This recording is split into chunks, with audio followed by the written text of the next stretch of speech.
Content warning. The Wards of the State podcast may contain material that may be harmful or traumatizing to some audiences. Listener discretion is advised.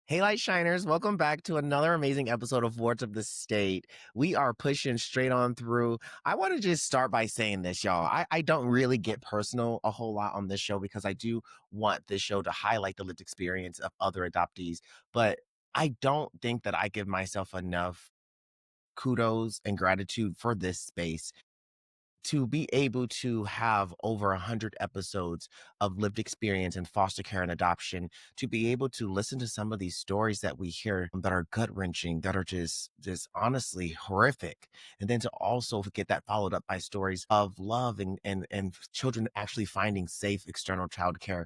It is something that is so special to me, and I do it because I feel like I owe the community to give them a platform and give them a space, because I have gotten a platform and I got the space to share my story. But in reality, I have to realize that I ain't got to do it.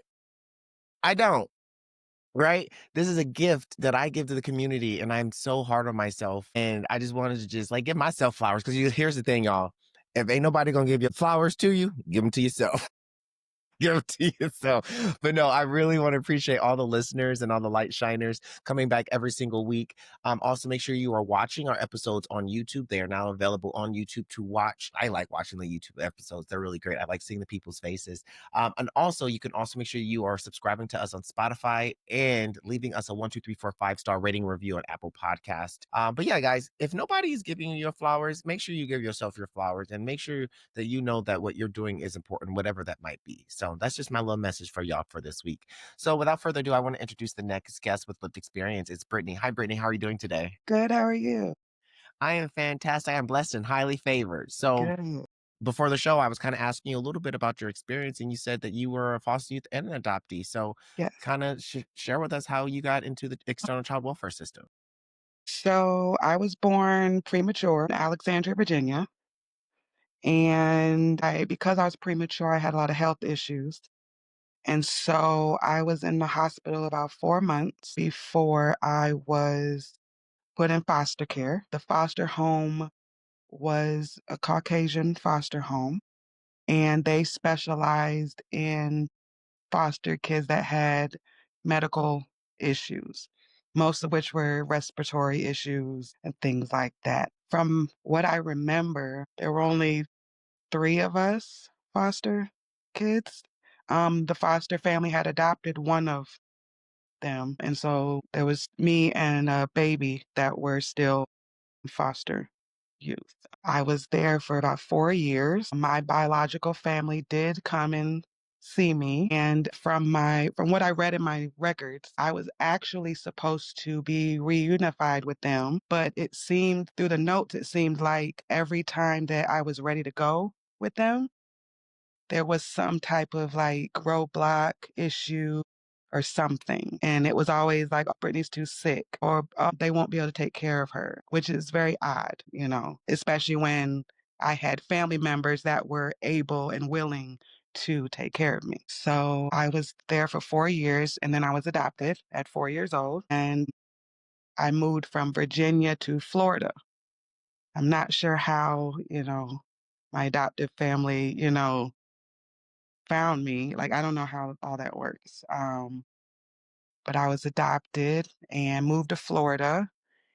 And at first it was 3 of us adopted children, and then it became 8. So I was a middle child of 8 adopted. Wow, that's a lot. So you were in this house, there was all these kids. What happened? Well, it started off being my older brother, my older sister, and then me. And then I want to say maybe like a month later, they adopted a baby. She was 6 weeks old. And then after that, we moved around a lot. from state to state, and then, And they we were adopting these kids from foster care like you were in, or are they just private, or where were they getting these no, babies? I think it was private. So, because we were all adopted from various places, even out of the country. So, at various ages, the oldest being was a 16-year-old from Russia. So, yeah, Wow. right. Um, by the time we settled in, Chicago, there were 8 of us living in one house, and that's a lot of kids to have to take care of and keep up with. So, it came with a lot of challenges, and a lot of the responsibility for the younger children was placed on the older children. So me and Yeah. my So sister, tell me a little bit about your adoptive parents. Like, I mean, that's a lot of kids, but they what were did they older. work? Did they stay home? Yes, Like, my how? adoptive mother was she was a CEO of, like, family resource organizations, and my adoptive father, he stayed at home. So he was a stay-at-home father, which I think he got overwhelmed a lot, and she wanted to adopt more children. He kinda was apprehensive about it, but she just, did it anyway, which then again put more responsibility on everyone else because she was never home. So, like, there was a lot of conflict, a lot of abuse, a lot of things that happened in the home that she was not really aware of, nor did she really pay attention to a lot of the things going on in the house. And so a lot of it really was put on my older sister and me to take care of the younger ones who were also some physically disabled and things like that. So as a high schooler, taking care of younger siblings and stuff while trying to maintain a social life, grades, that kind of stuff. It was really difficult for me. Well, you say that you're physically disabled. No, I have adoptive siblings that are some of which are physically disabled, and yes. So they So they're adopted literally parentified. They parentified you and then turned you into a living aid, pretty much. essentially. Pretty much. I mean, we were, taught how to take care of them, and which because of my nature, I'm a caregiver. I am a nurturer. So for me, I wasn't really apprehensive about it because again, these are my siblings. I'm gonna take care of them. I'm gonna make sure they're okay, And I think that she knew that, which is why the responsibility was, like, here you go, because they were, let's see, my younger brother, he was adopted. I think he was 3 when he was adopted, but he's a triple amputee. So, yes, yes. So from the Right. time he was little, you Wait, know, wait, wait, wait. These bitches are like Pokemon. They got a nigga from Russia at 16, some black girls from the hood, a triple amputee. yes. What were they thinking?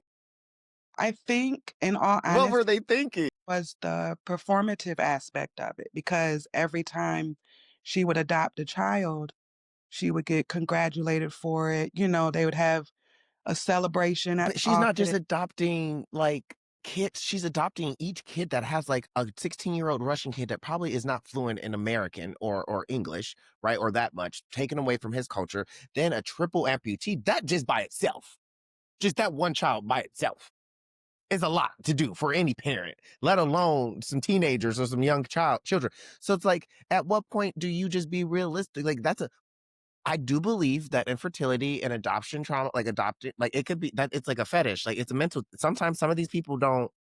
And I think it's attention too, because Mm-hmm. she has Mm-hmm. biological children already. So both her and him had biological children already separately because they both came into their marriage with their own children, but then deciding to adopt 8 more. And I think also because of her career path. I mean, if you're running a family organization, you should have like put your money where your mouth is type of thing, just so you can. It's like promotion. You're like promos. You're like a promotion, And it showing was the very people what I could do. extremely performative where we knew how to act, how to, like, talk, how to be in a lot of different settings. So when we go to the office or conferences and things like that, we knew how we were supposed to kinda behave, quote, unquote. I don't know.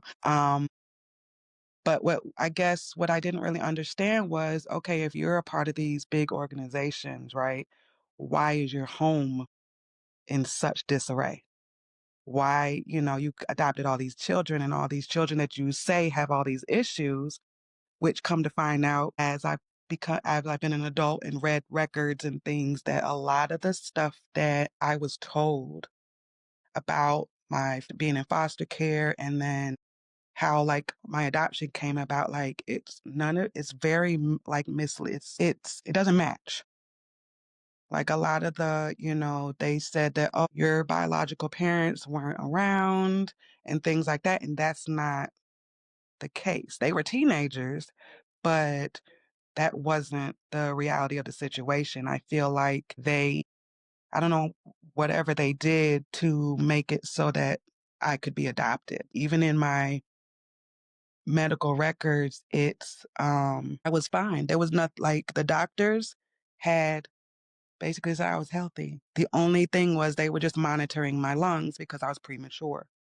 But all these other things that they claimed that I had, I didn't have it. So it's weird that you would put a child up for adoption when she has a whole family that is willing to I take care. mean, it sounded like she knew somebody because of her position and just wanted to add another child to the collection. That's what it. And And unfortunately, you hear that a lot. People usurp their authorities. A lot of doctors will do this, where they will deliver a child and then see that it's a young girl and be like, well, I have a friend that's been trying to be a mom, right? And try to facilitate like a little adoption like that. So unfortunately, a lot of people in those type of powerful positions will use their power to, do some unethical, questionable things. And that's what it seems like, because even with the foster home, they said that it had to be shut down because they were mistreating us. They claimed that, "Oh, they were smoking around y'all," and things like that, and if it's a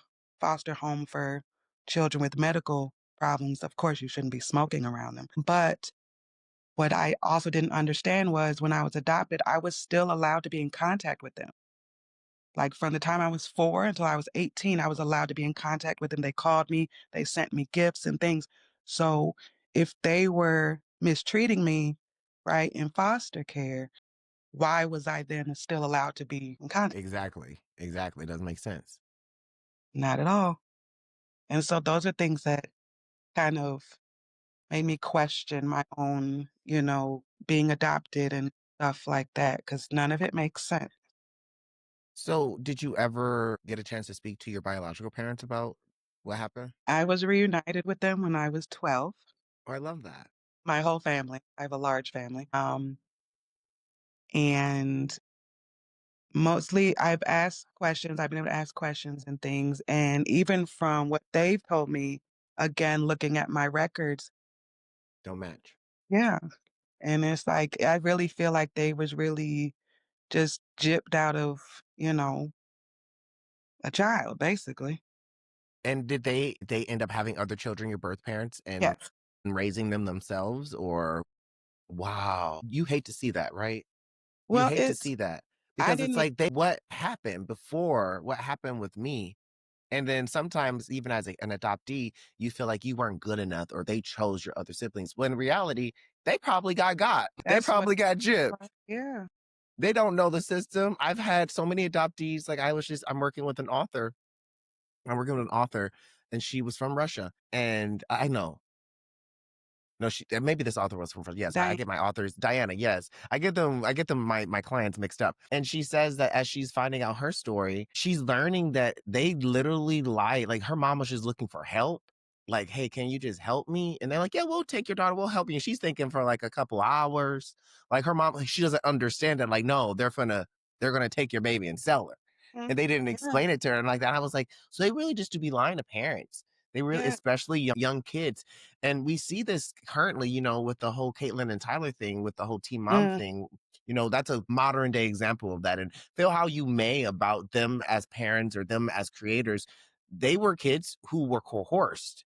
Yes. into signing over their rights and were lied to. Period. Point blank. Yes. That's unethical. It's very much unethical, and it's really kinda disturbing that people will go to great lengths just to get what they want, Hmm. like, 'cause it just doesn't make sense, and then, like, even when I was growing up, I was told, every time I got in trouble, I was told, "Oh, Imma send you back to where you came from," but I can't because they didn't want you anyway. That's literally what I was told when I would get in trouble, up until I was reunited with them. So it's like, I'm sitting here like, "Dang, like, they didn't want me," and this is somebody that's, my adopted mother who's supposed to be, creating a safe space and, I'm laughing because like I got off the phone with my biological aunt this morning, and she's like in her 70s, and she's the matriarch of her family. She's the eldest. The one, no, my uncle's older than her, but he just got out of prison. He was in prison for like 40 years. That man don't bother nobody. He just stays in his apartment. I'm like, you out of prison, right? You can go outside. But I was talking to her, and sometimes usually our conversations will she always asks me, she goes, why are your brothers so mad at me, like why don't they like me? And I was like, well, auntie, I think a lot of it goes back to when we were kids. Like I remember being on the phone and having a social worker, because we were like, our auntie will take us, and my social worker was like, no, she won't.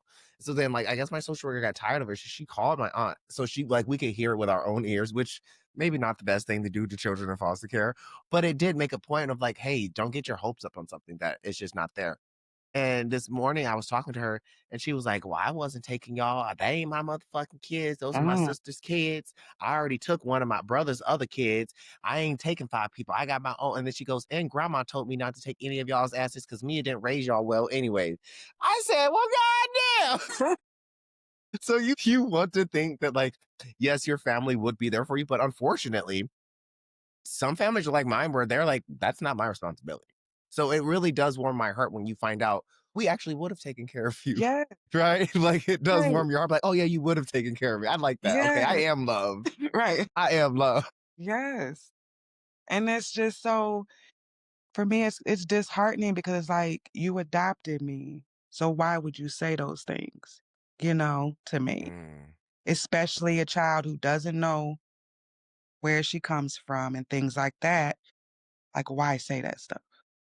Like, that's crazy. And that's probably a control thing. It was probably a It's all control. about control. It's all about control because once I think a lot of adoptive parents' first worst fear is children reunifying, finding out that everything they were told was a lie, Mhm. and then loving the biological parents more. I think that's every adoptive parent's internal, even if they don't claim it, I think that's all of their internal worry of what if this child doesn't love me? But that's so human and that's so okay. Because guess what?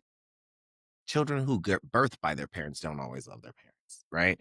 Or accept or attach to their parents. But I think that that's why a lot of them do these things, like these controlling, manipulative tactics, like be grateful. Without me, you be dead. Like, oh, I'll send you back. Like things like that, where it's just a constant guttural reminder of you have nobody. When in reality, a lot of us actually do. We just have Yeah. been lied to. And it's like if and even just continuously adopting more and more children when like, she was never home. So how are you gonna take care of all these kids if you're always gone? So when that happened, what type of things, like, so you had to take care of like your disabled siblings. How was that? And how was that growing up? And then like also how's your relationship with your adoptive parents now? Both of them are deceased, Mm. but, like, for me, because I'm a nurturer, like, it didn't bother me to take care of my siblings. Like, I felt like, okay, well, they weren't getting what they were getting from her and him because even though he was at home, he was physically there. But in terms of, like, emotional or any of that, that was not there. So, like, okay, you needed to go to a dance class or you needed, field trip money or, like, stuff like that. Yeah, he did that. But in terms of, like, really having connection with us, that didn't happen either. And he was not a very nice man. He had anger issues. I mean, and then also not to give him an excuse, but bitch, dude, you're my second wife. I already raised some motherfucking kids. And I got your biological children. And then you want to bring eight more of these motherfuckers for me to raise? Like you And got and he did try to say, "Hey, this is enough," but she guilt tripped everybody into, "Oh, we would be bad, you know, If we people if we didn't accept the fact, oh, she gonna adopt one more kid." So, and it was always, "Y'all are adopted," and, and she'd show us pictures. I don't know where she would get, like, these pictures from. I don't know if it was a catalog. I don't know where she would what find, pictures? like, the kids. Like, so she would show us pictures of children that she was thinking about adopting, and it's like, Yeah, they have lookbooks. Private agencies have that's lookbooks. so, like, weird. Yeah, they have whole websites now, like Heart Galleries. If you go to heartgalleriesofamerica.com or .org, you can scroll through and you can like pick and choose. They have foster kids and they have adopted kids, and then they have also apps where you can like swipe left for the ones you like and swipe right for the ones you don't, like Tinder. Weird. Isn't it? That's very Then they have reality TV. Have you ever seen the show The Day I Found My Family? It's on A&E, and it's adoption speed dating. So they set these kids up at like tables, and then they bring like 10 families in, and you get like 20 minutes each. And then the kid has to pick one, and then that's the whole show. So then the kid picks someone, and then for the next date, like they go on an outing, then do like 3 outings, and then after the 3 outings, then the kid has to decide if they want to go with this family or if they want to go try again and just see if they can pick another family. I was like, have you guys turned adoption into a dating reality TV show? They right. have. They have. Yo, that is crazy. That is very crazy. It's wild what they do with this industry, and everyone just kind of like turns a blind eye because when you hear the word adoption, you automatically feel in, oh, that's good, right? Oh, that's a good thing for them. Mhm. But in reality, it's not. The legal system is really corrupt.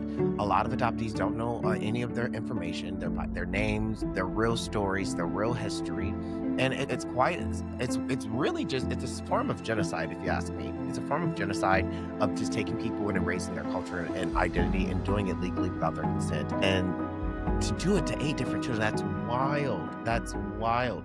So your sibling that was a triple amputee, did they who raised them? Because after y'all all left home, like they still need help.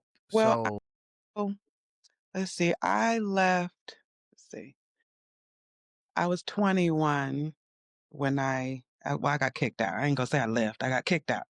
And so they were still in elementary school. So wow, next oldest was, take over. supposed to be the caregiver. She didn't do a very good job. She created more trauma, um, which was sad because when I got kicked out, let's see, I wasn't in communication with any of them for about 14 years. Oh wow, like you was Well, not deuces. from that wasn't my choice. So they stopped communicating with That was you? my adoptive mother's choice because I got pregnant when I was 17 and then again when I was 21. And with when I got pregnant at 17, I was coerced into giving her guardianship of my daughter. And Please so tell me one you got your daughter back. Please tell me you got your daughter back when you yes, moved out. Okay, thank you. it took 14 years, but Oh my God, you're kidding. once she got guardianship, she literally took control of the whole thing. And the guardianship was supposed to only be for health insurance because she was a preemie. So I was told, "Oh, well, because she's a preemie, she's going to need better health insurance." Mhm. So I was like, it sounded good, right? Because I'm like, okay, she's a preemie. She was 2 pounds. So, I'm thinking, okay, she's going to need help. She didn't need any of it. She came out a fighter. So, Mhm. but because my adopted mother had guardianship, she was able to control everything, every aspect of everything. Well, you still have parental rights even at 17, so Right. you could have at But any moment just taken your baby and walked the fuck out. but because I didn't understand, I was not knowledgeable about any of that, and she Mhm. used that to her advantage. Me and my daughter's father were not really allowed to be involved in the parenting or any of that. That's horrible. I do know that she was supposed to notify us in terms of, like, if they moved. That never happened. She would tell my other siblings, "Don't tell Brittany that we're moving. Don't give her the address, don't give her no contact information." Thank God for my older sister who was like, "No, I'm not gonna do that, that's not right." So That's her daughter. anytime that anything happened, my sister would tell me. And I am very much grateful to her because I wouldn't know anything if it wasn't for her being like, "No, this is wrong." And it sounds like something happened because you say you left for 14 years. Your daughter's 14. You got her back. So what happened? Because something had to happen for you to go back and get your daughter and see them again.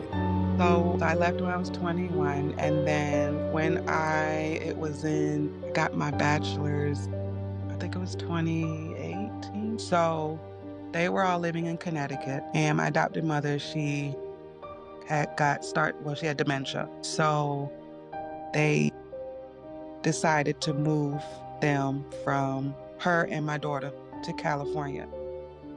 Now, my older sister was told not to tell me, right? She was like, "No, I'm telling Brittany that's her daughter." So I was graduating with my bachelor's, and I reached out to my adopted mother's biological daughter, which was where they were at in California. And I was like, "Hey, I'm going to be graduating in Phoenix. You know, I would like to, this might be a good time, for me to reunite with my daughter." Hmm. So she brought her to Phoenix and we reunited. And it was definitely just like I was just over the moon, right? Hmm. Because I'm seeing this child who looks just like me. And, but it's like, dang, I done missed out on all these years. And she was, also told things that weren't true about, where I was and things like that. Maybe not even, I think it was like 3 years. Then my adopted mother's oldest daughter called me and was like, "Oh, you know, can she come and live with you?" I said, "Sure." I'm gonna say no. Like, come on. That's my child. So she is now living with me. Um, and she has met her, um, my, her biological side on my side. I And love she that. reunited with her dad. So she talks to him and stuff.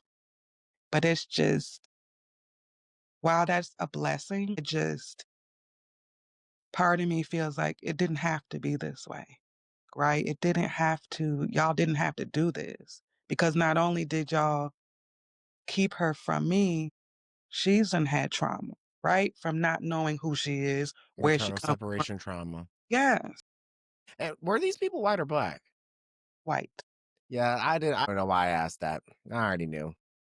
I was just confirming for the audience. This is Yeah. cultural genocide. It's cultural genocide, what they're doing. Like, honestly, I got to commend the adoptive mother because she goes, technically didn't adopt anymore, but I still got myself one. Like, God dang, like, even after her eight, she was still trying to collect y'all's children. And that's what I felt too. I felt like I was telling my sister, I feel like she's trying to start over because she done complained about all of us. And We got Brittany, this actually supposedly, happens so more than you think to adoptees and their children, where their adoptive parents will adopt their children. Yeah, it happens actually. It's pretty common. It's pretty common where adoptive parents will have someone 14, 15, their adoptee 14, 15 years old, kick out that child at 16, and then raise their child as their own to try to get like a redo. And it's quite sad. it is. One of the cases that I was helping an adoptee. It was so sick. It was so sick. So she didn't know that she was adopted, found out that she was adopted, got a genealogist, talked to her adopted, like her mom, who she thought was her mom. Her mom was like, I don't know who your mom is. Like, you were left at a firehouse. Like, it was like a weird thing. She got a genealogist. The genealogist ends up finding her biological mother. Guess who's her biological mother? Her legal sister. Her mom knew her daughter had a baby at 15. She took her daughter's baby, kicked her daughter out, moved across the country, and acted like she never had that first daughter. So she essentially raised her adopted granddaughter as her own, pretending that she never knew that her own daughter, her own adopted daughter, was her granddaughter's mom. And I was like, that's sick in the head. It is, because That's even when sick in the I left, head. they started instead of her calling me mom, they was like, "Oh, it's Brittany." They literally was like they called me Brittany around her and had like, as if I was just some random person Mhm. Or or like as their if sibling, like yeah, that you're my big sister. yeah. And it's like, even when I would call and, "Oh, she doesn't wanna talk to you," or, "Oh," it's like, "Okay, this doesn't make sense." I would send stuff, it would come back to me, and then she would my adopted mother would tell the other siblings, "Oh, I haven't heard from Brittany. I don't know Mm, where Brittany is." Mind you, yep. she has all my contact information. Anywhere that I went to, I would give her all of my information. She would tell everybody, "Oh, I don't know where Brittany is." 'Cause that made her narrative of you being a mother that abandoned her child, that made it. Because if she's, "Oh, yeah, she's sending letters and gifts, and I hear from her," that doesn't equal it don't equal the story that she was telling people. Yeah, Oh, that's horrible. Well, I'm glad that you did get to reunite with her, yeah. It's and you say you had 2, so that you're reunited with both of them? well, I know, my son, he's always been with me. He's always been with you. Okay, so he was from the get-go, he was Yes, there. How is their relationship? Because, that's a long time to be without your sibling too. they are they get along. There's That's good. regular sibling stuff, they get on each other's nerves. Yeah, but I they d love that. yeah, but they do for the So most. so you've done all of this. So you had 8 adopted siblings or 7 adopted siblings. I know you talked about your dad, and you danced around your life in that home. As a Black woman, how was it being raised by an elderly white couple? Difficult because just not really being around a lot of Black people, In like Connecticut too. You said well, Connecticut, I didn't right? live in Connecticut. Oh, They okay. all lived in Connecticut. I was in, when we lived in Chicago. So Okay. that So a us little moving bit more to diverse. Chicago was like more of like it was a culture shock because I was so used to being around a lot of white people. And so I get to Chicago and it's like, "Oh, there's all these Black people." And I didn't fit in because I'm like I was a tomboy. So, like, I'm sitting there with khakis on and, like, just regular, and it was really a culture shock, but they embraced me. Like, I had a lot of friends, elementary school, middle school, high school was I love my high school. And everyone would be like, "Oh, you're so blessed. You're so blessed to have these white people, to have adopted you." And Mhm. I'm sitting here like, but y'all don't know what goes on in that house. Like, for example, when my adopted father would get angry, like he had a very short fuse. So like, he had this thing where he liked to flip mattresses every other month. Mind you, they had a California king. So Mm. me being I was like 100 pounds, and he was like, "Brittany, come, help me flip this mattress." So I'm over there struggling. He gets mad. I get put in timeout on the stairs. He was so mad, he took scissors and he threw the scissors. Mind you, I was not even facing I was facing down the stairs. He threw scissors at me. They came past my head and hit my knee. And I'm sitting here like I'm in timeout because I can't lift a mattress. And you're so angry about that you decide you want to, physically do something about it. Like that's That's crazy. crazy. That's crazy. And a lot of times when we would get in trouble with him, we would have to apologize for upsetting him. So it wasn't the other way around where he would have to apologize, "I'm sorry for getting upset with you." No, it was Oh, we that's gaslighting as fuck. apologized to him because we, quote, unquote, "were misbehaving." Mm-mm. But as we got older, we actually had the confidence and stuff to defend ourselves. Wasn't really physically, it was more verbal, like, "No, you can't, do that." Which is also why I was protective of my younger sibling because I didn't want them to go through or deal with what me and my older siblings had to in the home. So I was a homebody anyway, but I was always home just so that I could make sure that nothing happened to them.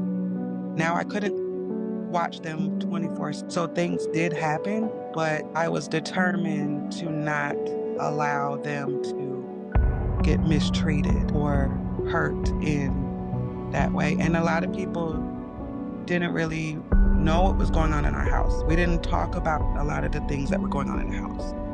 For one, that would ruin her image Mhm. of what she had, going on with her job in the community and things like that. But it's like, I used to call it the house of horrors because it's like, yo, we're dealing with this inside, but on the outside, you would never know. And that's what I tell people. Somebody just left a message or a comment on my page on Instagram and they said, "You look so happy in the photos, but you look so upset now as an adult." And I was like, that's actually backwards. I'm happy as an adult now, but in those photos, I had to smile. If I Yes, didn't perform, I would get in trouble. And there were days where I just tried not to smile, and I just learned just smile because like it's not really worth it. It's just gonna be crazy, and then it's gonna snowball into something that's like now I'm grounded. right, It would be something as small as me not smiling. And then now that's upsetting her. And then somebody's coming up to me being like, "Hey, Carlos, are you okay?" And then that makes her feel like she's a bad parent. So then right. now she's upset. Now she got to tell everybody. And then Yes, now she's screaming at me. And now we got to leave the park. So now I'm grounded yes. simply because I did not smile. And it just always snowballed into something that started off so small that I had the choice not to. If I didn't fucking want to smile, don't fucking want to smile. Like, Pretty that's so much. weird. It's And so it's always weird. something that you would think was so just like cleaning the house, we always had to clean. And so, and it wasn't a regular cleaning. It was like, it was to the point where, you vacuum the carpet, you had to vacuum it 10 times in each spot to have that pattern or whatever. Yep. Dusting, like things like that. But They it, had me on their it floor. wasn't, They had me on their floor with a bucket of water and a toothbrush hitting floorboards. that's crazy. And no other children in the house worked. Just me. I was out there chopping wood. I'll never forget. We lived in Michigan and we had a wood burning fireplace. And we used wood like that for most of our house to warm our house.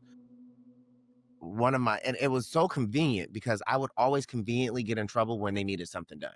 And I always knew, like, as soon as like the wood pile was low, I was like, I'm about to get in trouble again. And she would just make shit up. Like, I breathe wrong. Breathe, like, you know what? You're grounded. Go outside and chop wood. I was like, girl, at this point, you could have just asked me to chop the wood. Just to go. It's just like you don't have to do this whole game because I already know I'm chopping wood. Right. But I think it was her way to like justify to make your son do manual labor because now it's a consequence. It's not me actually being unfair to him and making Right. him do this manual labor. And I remember this one day I have refused to chop the wood.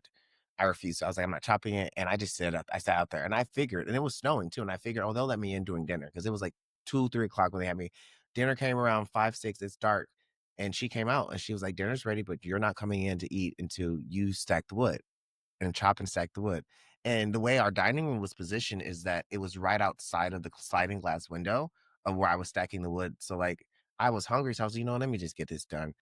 And I remember looking inside the window, the sliding, and then they were all just like happy. Like I remember thinking to myself, I looked at my empty seat and I said, "This family actually looks better without me, and this is Mhm. why they don't want me here." And I looked and it was kind of like I don't know if you ever seen one of those Lifetime movies, and like the person's outside in the snow and they looking into a house, and everyone's like, "Here, pass the hang Huh. on," and like it's just looking so happy, and I'm just outside, and I think that was the first moment that I deeply knew that my adoptive parents did not want me. It was very transactional, and that was a lot to eat. It was a lot to as what I was 9 years old, 10 years old, Uh, just to understand. Oh, this was a transaction, right? And I'm here to help them work. I'm here to help them make their lives easier.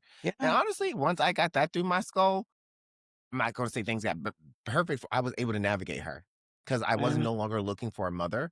I was just looking for a roommate. Girl, what do you need me to do? Clean some stuff? Okay, cool. Can you just leave me right. alone? Can you just leave me alone? And no child deserves that. Children, especially adoptees, they deserve love. They deserve safe, loving homes. They deserve to feel comfortable. So I'm so glad that your adopted siblings, like the older one or your older sibling, I'm so glad that she was there for you because that's kind of how my brother is too. Their own son, like we don't speak to them at all, but he and I still communicate. I go see my nieces. He's like them. He just has kids after kids, but he Yeah. loves it. Him and Yeah. his wife loves them some kids. So if they like it, I love it. Right. I'll be a great uncle. But it's just so funny that even some of their own children don't even talk to them. and they wonder why. And you wonder why, And that's right? the thing too, as, me and my adoptive siblings have tried to explain to, my adopted mother's biological children, like, this is what we went through. We're not blaming them.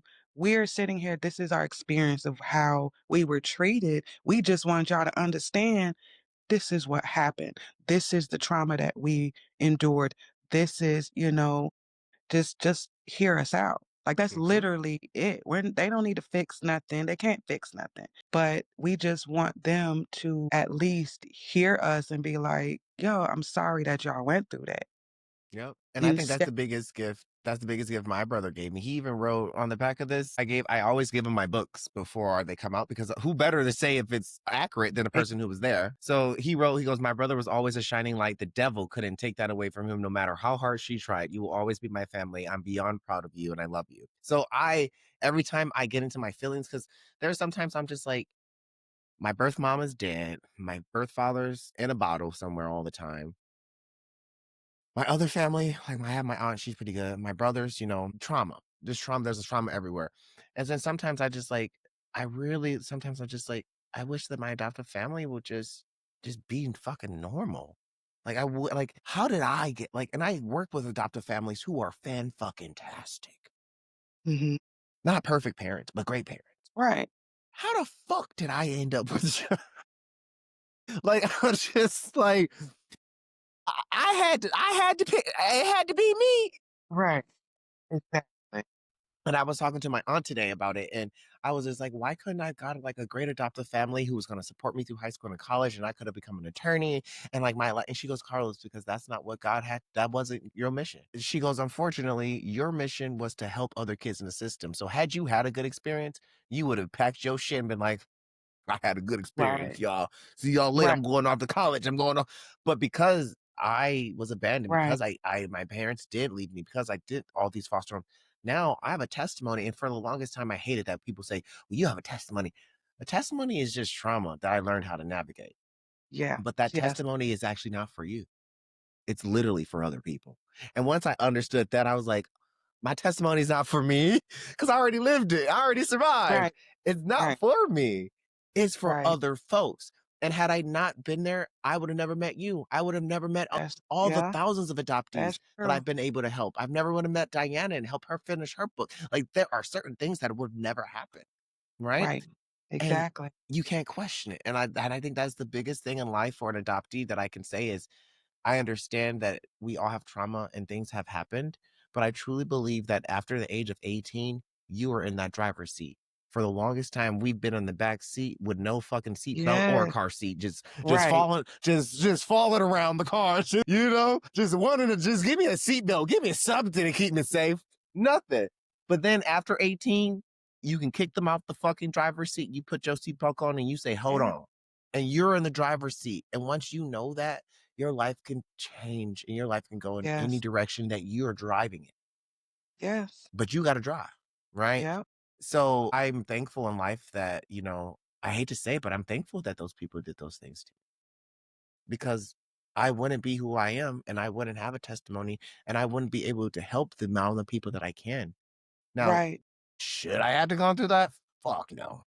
right, No human right, should have had to. But there is some thankfulness in it because unlike a lot of people, I didn't turn to a bottle. I didn't turn to a needle.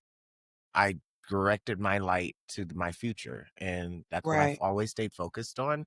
And when you look at the Mhm. statistics of adoptees going through, drug addiction and prison incarceration and all of these things, it's just like and then you have survivor's guilt because then after you bump yourself up, oh yeah, I did that, I did. Then you start to really do this work and like, wait, how did I do all of that at like 17, 18 with no help?